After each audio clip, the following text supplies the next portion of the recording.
Hi, I'm Patricia, and I'm 54 years old. Some people might call me ordinary, but my sister-in-law thinks I'm privileged and don't understand what it's like for most people. Let me explain why. My husband Robert is also 54, and we both have full-time jobs. We don't have kids, so my sister-in-law thinks we're lucky because we live in a nice area. Our neighborhood is close to downtown Boston and Chinatown, plus it's easy to get around with the subway nearby. The house we live in used to belong to my grandfather, then my parents, and now us. When they passed away, we left our apartment and moved in here. So my sister-in-law is 46 years old, which is 8 years younger than me. She often comes to visit us without her husband and their 12-year-old child. It takes her 2 hours to get here from her home, and she likes spending weekends in downtown Boston. My husband, Robert, is her older brother, and he remembers her being born when he was still in elementary school. Apparently, she was a cute baby, and their parents spoiled her because she came along later in their lives. Despite all this, I just can't seem to like her. She always makes snide remarks about my life, saying things like, "You've had it easy growing up in a nice place like this, haven't you?" Her favorite phrase is, "I grew up in a countryside where there was nothing fun to do, while you must have had a cozy, carefree life." It's pretty clear she doesn't think highly of me. But despite her attitude, she enjoys visiting downtown and Chinatown and always shows up at our place without bringing anything. When I ask her about it, she says, "Even if I brought something from the countryside, you'd probably make fun of it." She keeps going on about how convenient it is for us to live without a car in the city, while people like her from rural areas spend a lot on gas.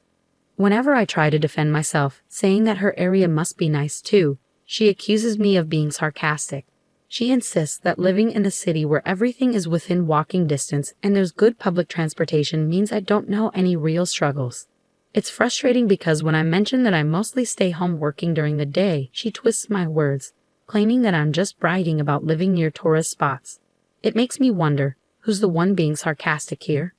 Sometimes my sister-in-law's words can be pretty harsh, and I've complained to Robert about it. But he just brushes it off, saying, "Oh, that's just how she is. She's very direct." Amidst all this, I heard that my sister-in-law is planning to build a house. So during one of her visits, I asked her where she planned to build it. She replied, "Obviously, near where I live now, Patricia. Unlike you, I had to buy the land. I didn't inherit any property like you did, so I can't afford to live in such a nice area. It must be nice being rich." That really got to me, so I asked her how I should have asked without being offensive. She just laughed and told me maybe I should just stay quiet because everything I say seems to offend her anyway. After that, she completely ignored me and I felt left out of the conversations. Even though she still comes over, she doesn't say a word to me anymore. But she keeps visiting even more often than before, and Robert doesn't seem to mind. I asked him why she ignores me when she's here, and he said, "I told you, Patricia, that's just how she is. You don't have to talk to her either. She leaves her husband and child at home when she visits, so we don't have to entertain them either. You don't have to go out of your way for her, but still." One day, she went out to Chinatown, came back, used the bathroom, and went straight to bed without saying a word. The next morning, she ate the breakfast I had made without even a thank you and left. I started feeling like our place had turned into a hotel. Am I supposed to be her cook, maid, and hotel manager? It feels like she should be buying a season pass at this point. 3 months later, she visited us again. Today, she planned to explore the town. But that evening, she spent a long time talking with Robert. She stayed the night and left the next day.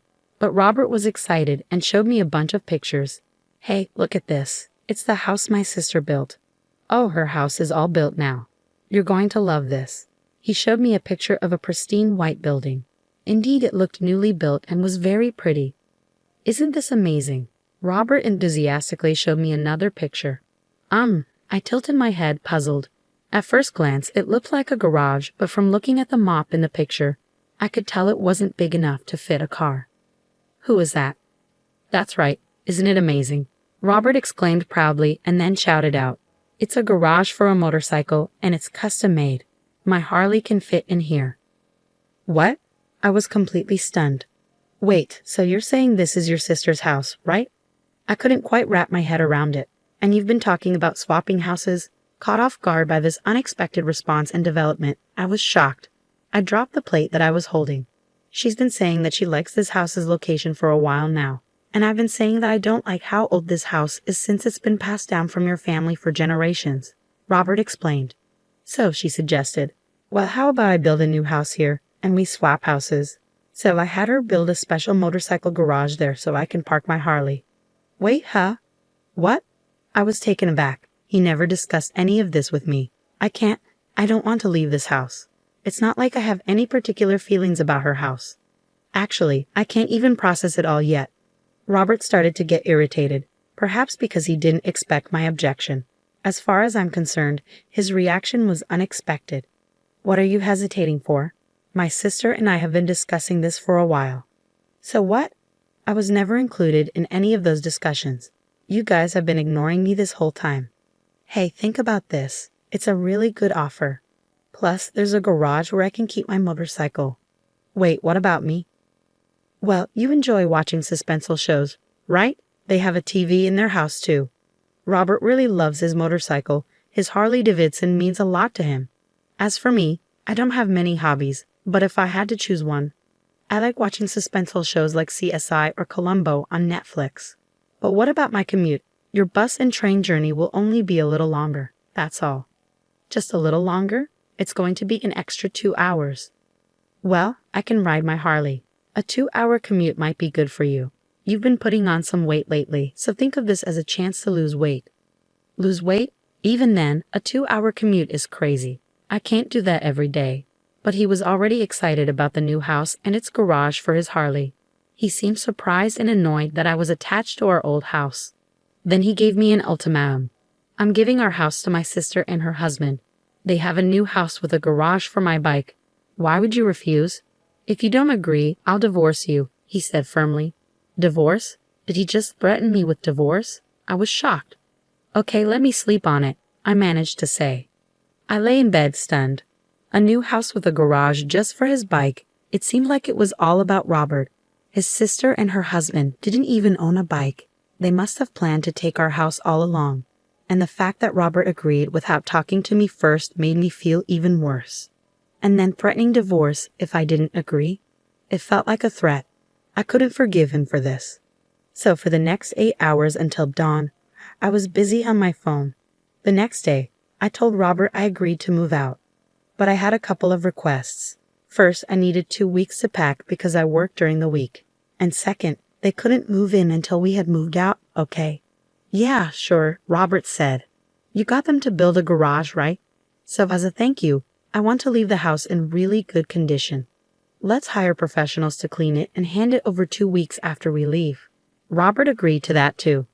Happy with the arrangements, I called 2 places while Robert was out.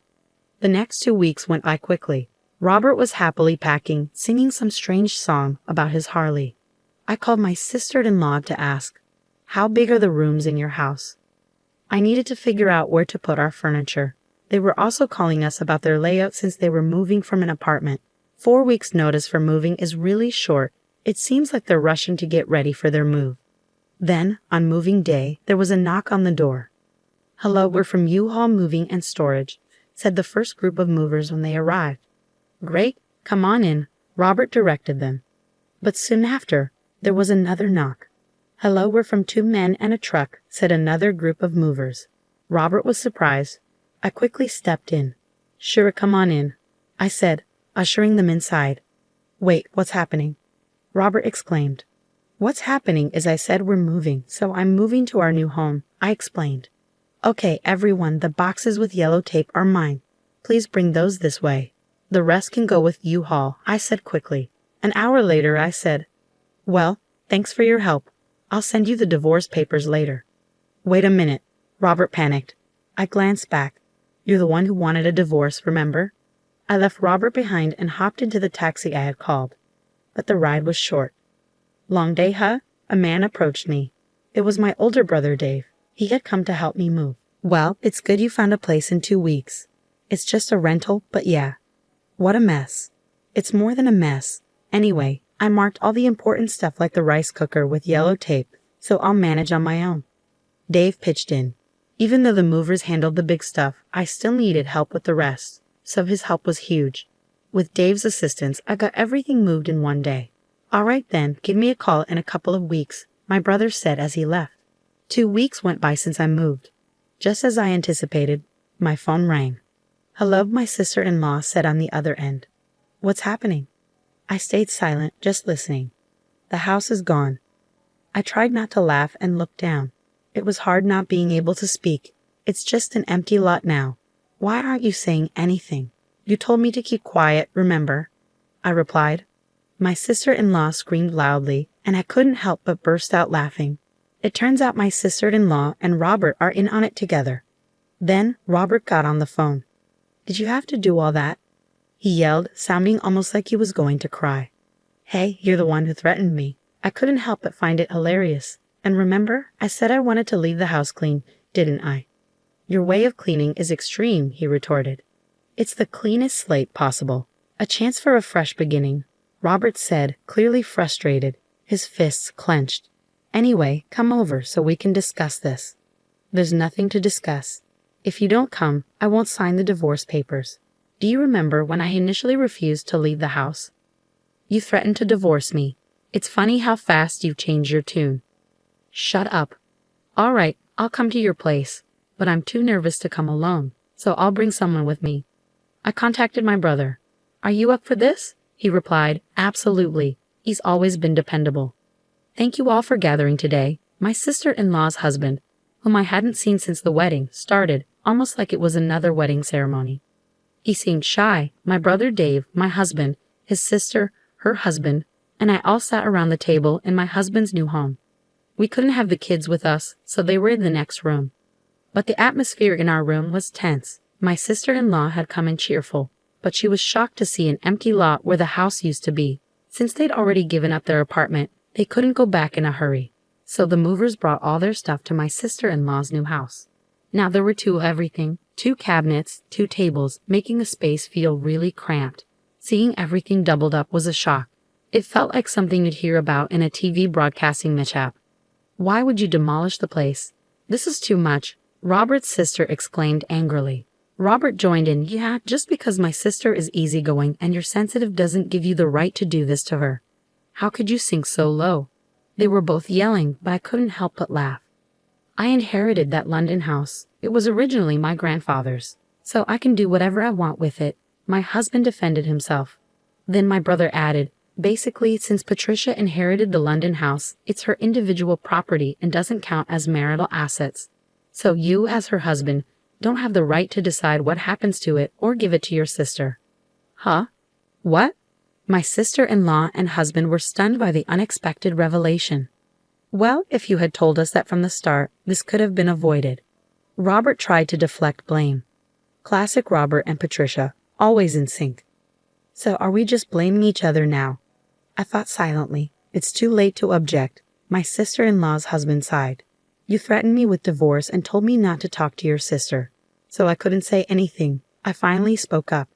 Patricia was threatened with divorce, and you wouldn't even let us talk to your sister. What choice did we have? Dave chimed in. So I decided to sell the property. The house was too big for me to live in alone anyway. The truth is, the day after I was threatened with divorce, I made 2 phone calls. One was to Dave, and the other was to a demolition company. They said it would take 10 days to demolish the house. My sister-in-law lives about 2 hours away, so she wouldn't have had time to come here after getting short notice for the move. Same goes for my husband, who moved to a newly built home near his sister's apartment. And that's how their new home ended up being an empty lot. That's enough. We've lost our home. And we had to move twice because we stayed at Robert's house temporarily when we found out ours was gone, which doubled our moving costs. My sister-in-law exclaimed, Do I look like I care? You should be grateful you're not being sued for trespassing on my property. You couldn't move in because it was razed to the ground, so you dodged a bullet. Ha ha ha. I couldn't help but laugh. Does that mean you didn't have Patricia's permission to start all this moving business? My quiet brother-in-law finally spoke up. That's right. She told us to stay quiet and my husband threatened me. They just went ahead and made plans without us. My sister-in-law's husband revealed. Hey, what were you thinking? You've been spending money in Boston and Chinatown for the past 3 months. You left me and the kids while you went shopping, and now that you've decided to live there, you sold our car. We can't live without a car here. But this house only has a garage for a motorcycle. Do you realize how much trouble you've caused everyone in your family? My brother-in-law erupted in anger. What's wrong with you? My sister-in-law looked shaken. It seemed like she had never seen him this angry before. Patricia, my brother-in-law continued, this one here told me I'm going to take my brother's house and move. If you disagree, I'll divorce you. Can you believe it? It's surprising how much siblings can think alike. I was nearly bursting with laughter. I knew I'd have a sore stomach from laughing too much tomorrow. But since I'm a software engineer who can work from anywhere, and I didn't want the kids to be without their mom, I agreed to her demand. But now, seeing how things have turned out, I realize how my wife's selfishness could hurt our whole family. And what you said earlier about Robert's threat, that really woke me up. My brother-in-law took a deep breath, and looking at his wife, said, "You threatened me." Finally he declared, "Well, it's over for us too. I'll take care of and raise the kids. I'll treat your threat like a proposal." "Now it's my turn," I said, turning to my husband. "Robert, I'll also treat your demand like a proposal. We're truly done now. Goodbye." "Oh wait, if I lose the house, doesn't that change things?" Robert exclaimed. "Exactly. The situation has changed, so it's not fair to cut us off like this," his siblings both shouted. I just brushed them off. My brother-in-law said, "You guys created this ridiculous situation, got all excited, and now you're just back to square one." After that, my sister-in-law's husband and I each hired a lawyer and pursued a mediated divorce. The newly built house that my sister-in-law had built was going to go to her husband, along with custody of the kids.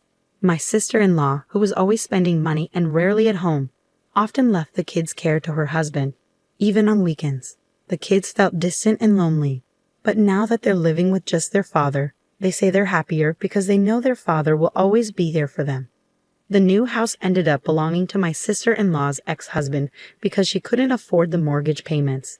It was shocking that she could spend money in Boston every 3 months without having any income. Her spending habits didn't change, and she ended up buried in debt. The motorcycle garage was going to be torn down to make space for a parking lot. My ex-husband, who had been working all this time, couldn't afford to keep his Harley after the divorce. Losing his bike and his hobby, he turned to alcohol to cope with his frustrations. I turned the empty lot where our house used to be into a parking lot. Being near Boston and Chinatown allowed me to charge high prices for parking, which became a steady income. With that money, I bought a cozy one-bedroom apartment. Sitting in front of the TV, I smirked as I watched my favorite show, CSI, with a beer in hand. I enjoyed a relaxing evening in my pajamas, with snacks and no interruptions. It was the perfect way to unwind after a long day.